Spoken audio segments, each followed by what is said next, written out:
have to come back, you son of a bitch! These videos are satiric reviews. You don't have to agree, but don't bitch about it. Hey there, I'm Social Injustice Warrior Unefeatable, and here with me is none other than the voice we've all come to know and love as Wrestlelamia. And he'll be helping me take a look back at WrestleMania 20, and the return of everyone's favorite sibling rivalry, The Undertaker vs. Kane. One of the WWE's most iconic feuds, Undertaker vs. Kane, was a huge match at WrestleMania 20 that also marked the return of the dead man character that wrestler Mark Calaway originally portrayed. 2004 also saw the return of the Showcase of the Immortals to New York City's famed Madison Square Garden, the third and so far last appearance of WrestleMania at the Mecca of professional wrestling. This night would feature many legendary matches, besides The Undertaker seeking revenge on his brother Kane. The match was important for several reasons, including the fact that it heralded the return of the classic Undertaker character, the return of Undertaker's manager Paul Bearer, and it marked the second time The Undertaker met Kane at WrestleMania.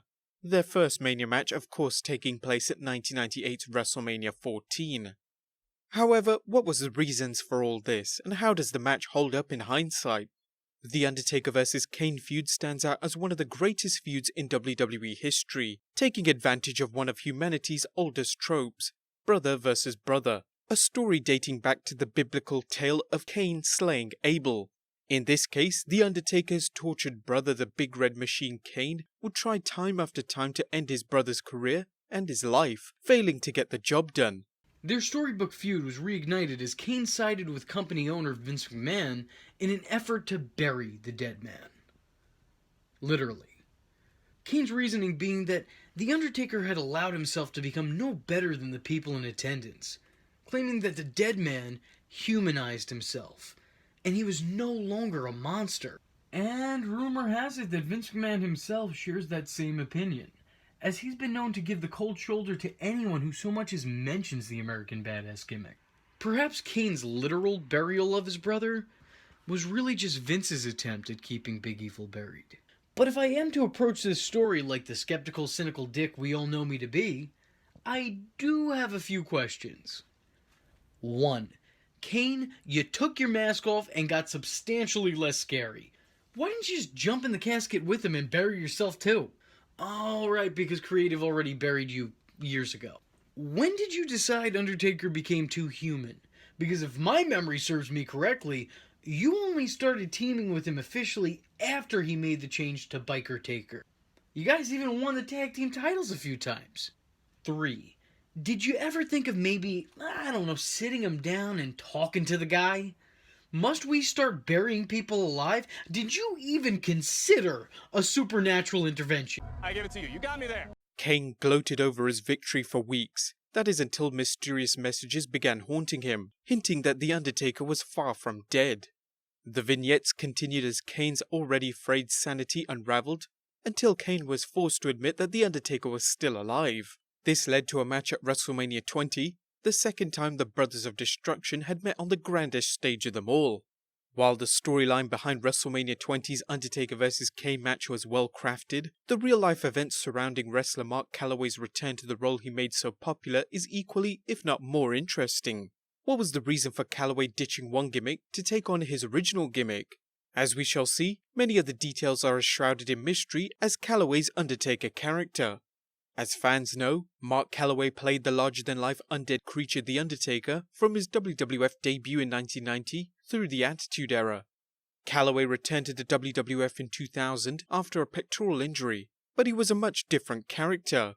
Now playing a much more human character, he adopted a biker persona that earned him the nicknames The American Badass and Big Evil over time.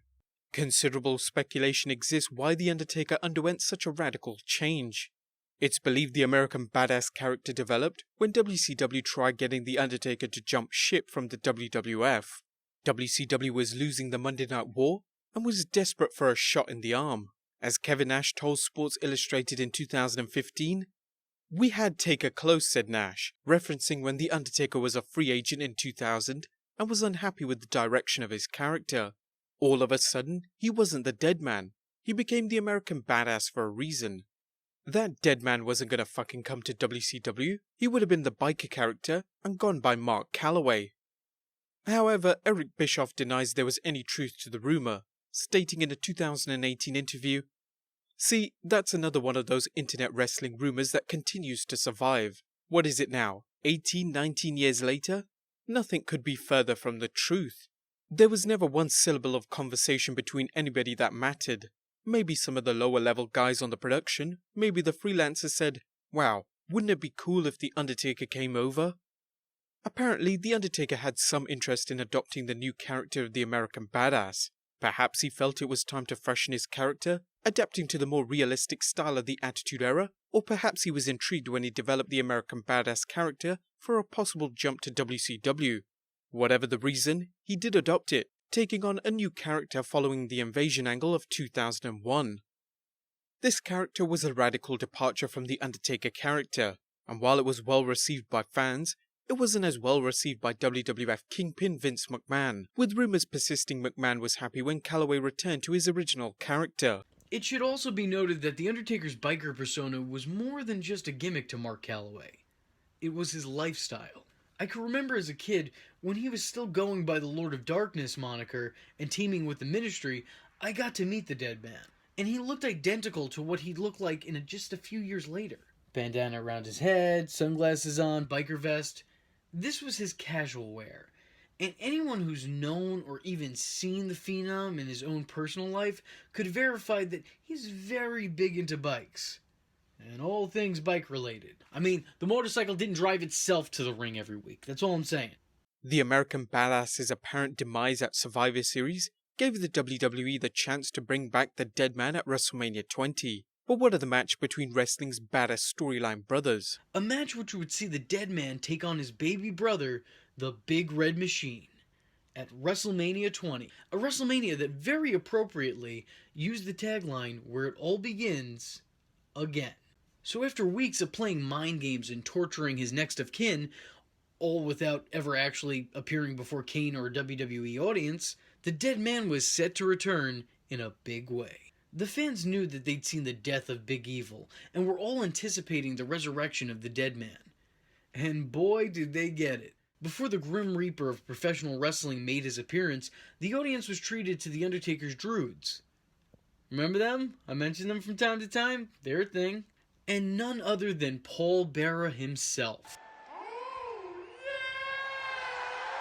Before the bells began to toll, and that famous thunder crackled, Kane, like the crowd, stood in complete shock and awe at the Phenom's return. The monster was frozen in fear, proving that maybe The Undertaker wasn't the only one who became humanized over the years. The match was an instant classic before the bell ever rang, just because of what a monumental moment this was, seeing the return of not one, but two beloved icons. Kane, not believing his eyes, insisting that none of this was real, reached out to touch what he thought was a mirage, only to get made quick work of. Throughout the match, the returning veteran brutalizes his brother, showing no love loss nor mercy, relentlessly assaulting Katie Vick's ex-boyfriend. But the deformed son of Uwe Boll, Kane, manages to get on the defensive, dishing his fair share of punishment back to the former Harley-Davidson lover. But for every bit of offense that Knox County's favorite demon gets in, it seems Red Dead Redemption over here gets twice as much in on him, selling almost none of his younger brother's attacks in a way that, let's be honest, only he could get away with. The back and forth brawling really does help sell the intensity of this feud, and the realism of this match. You don't feel that these two are out there in a choreographed dance. You feel like these two are kicking the crap out of each other until there's only one man, or monster, left standing. And that's really the way it should be for a match like this. I mean, not for nothing, the guy was literally buried alive on live pay-per-view. He has every right to be pissed. And with the Tombstone Piledriver, Taker gets the victory in a surprisingly short, but somewhat satisfying, especially for the time, bout. Other than the return of the Phenom, the Undertaker-Kane match was largely what fans expected. By 2004, the WWE was playing up the Undertaker's undefeated streak, and with Taker now 11-0, there was the intrigue of whether WrestleMania 20 would mark another victory or mark Taker's first Mania defeat. This match saw the return of Paul Bearer, the Undertaker's manager, followed by a group of torch-bearing druids heralding his arrival. The match itself featured brawling tactics, and while short, it delivered plenty of action, as well as some nostalgia to satisfy the fans. It was by no means the best match between the two, and while it doesn't qualify as a dud, there's little to it to make it worthy of being called a WrestleMania moment.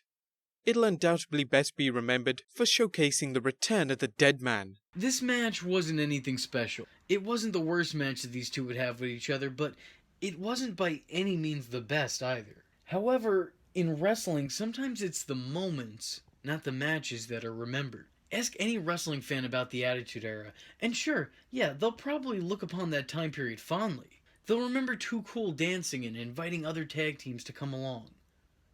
But never any of their matches. They'll remember the APA backstage, drinking beer, playing poker, telling people to use the door despite, being in a very open space. But they won't remember any of their matches. And in terms of WrestleMania 20, it's very much the same. No one's really gonna remember the match itself. What they will remember is the feeling they got when the Phenom returned.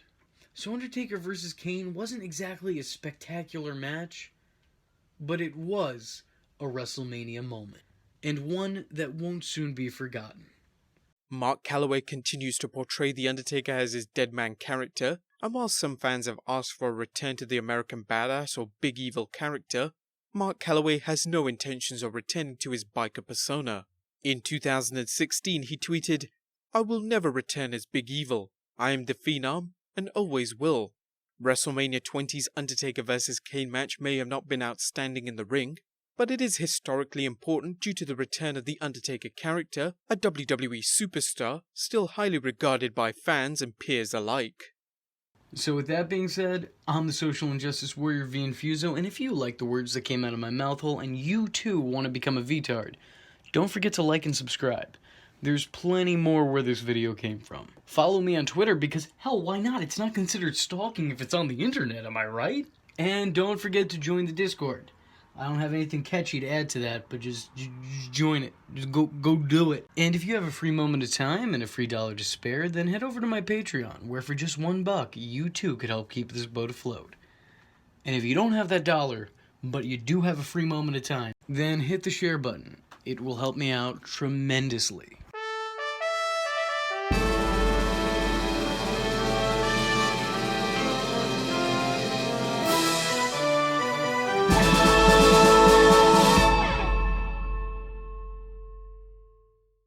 VTart, oh.